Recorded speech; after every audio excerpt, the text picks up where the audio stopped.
Kumbhakarna तत्सहित car Meghnad इत्यादि समस्तंकर पुष्प पुतलिका निर्माण करा जाय थाए एवं सेतिरे कोन करा जाय थाए अग्नि संयोग कुआ जाय ताको तुमे को रावण पुड़ी देखि जिबा पई नु व्यग्र हिताओ ताको कुआ जाय रावण पुड़ी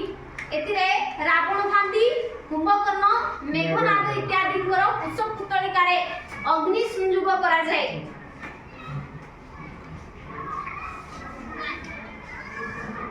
सायंकाले रामलीला क्षेत्रे लोकाना विपुल समागम भवति एवं हमर दिल्ली रे अछि एक रामलीला मैदान जोंथरे कोन करा जाय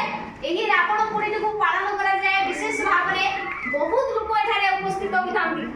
सिबुजी विपुल समागताः भवन्ति बहुत लोक एठारे उपस्थित होइथाछंती सेही समय सेठाकू राम लक्ष्मण एवं हनुमान आदि बेसरे छोट छोट पिला माने एमिति आस्थांती देखो रामंकर ठीक चरित्र को चित्रण करबा पई राम साजी आस्थांती नले लक्ष्मण हनुमान बेसरे एठारे आसी उपस्थित होइथांती छोट छोट बालक बालिका मानकू एबोली बेस करी रामलीला मैदान को नै आस्थांती।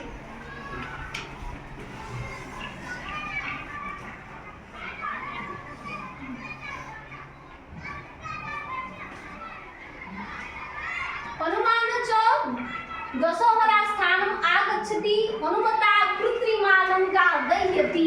एवं हनुमान को नेयासी कोन